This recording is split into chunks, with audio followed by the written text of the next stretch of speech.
Shalom, saudaraku yang kekasih. Renungan kita untuk hari ini, hari Sabat, tanggal 27 Februari 2021 dengan judul Kita Tidak Akan Berdusta atau Memberikan Kesaksian Palsu.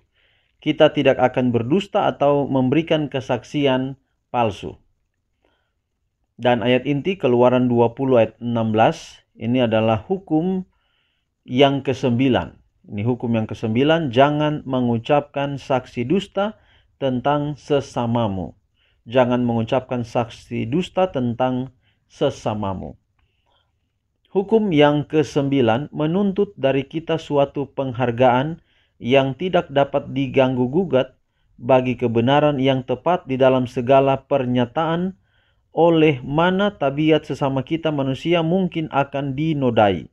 Lidah yang begitu kecil dikendalikan manusia harus dikekang oleh prinsip ketelitian yang kuat, oleh hukum kasih terhadap Allah dan terhadap manusia.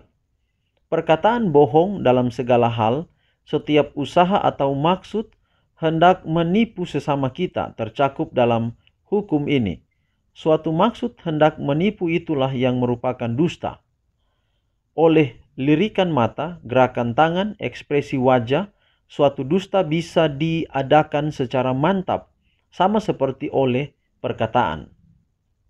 Semua ucapan keterlaluan yang disengaja, setiap pernyataan atau sindiran yang dimaksudkan untuk memberikan kesan yang salah dan dibesar-besarkan, bahkan pernyataan dari fakta yang diucapkan sedemikian rupa sehingga menyesatkan, semuanya ini termasuk dusta.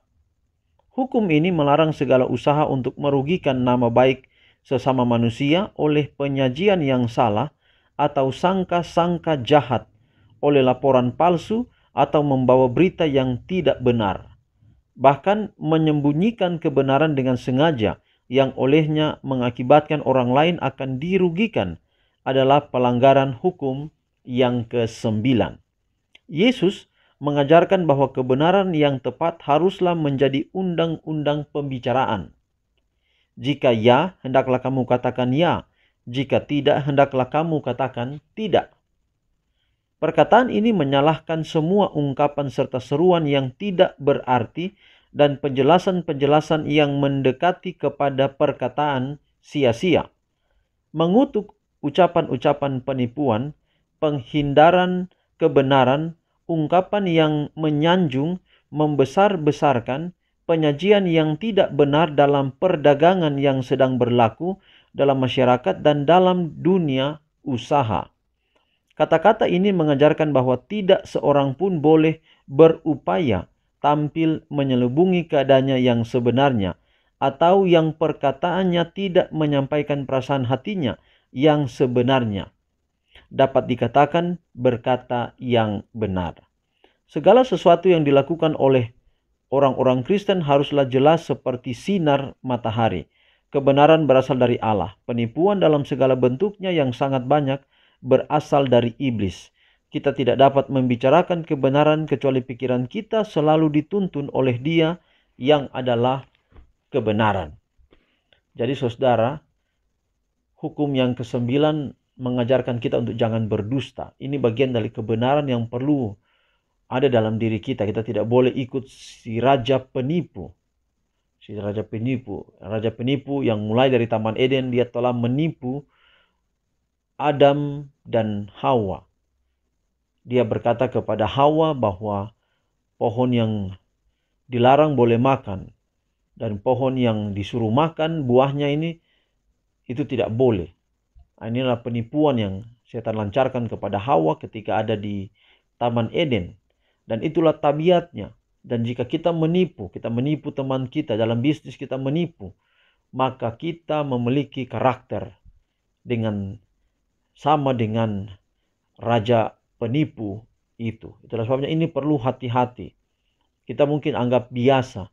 Misalnya ada orang yang menelpon kita, kalau kita sopir mungkin kita bilang oke, sudah di jalan, on the way. Padahal mungkin kita baru sementara mandi atau sementara persiapan, mungkin ganti pakaian. Tapi kita bilang, oh sudah on the way. Ini adalah karakter yang kita pupuk.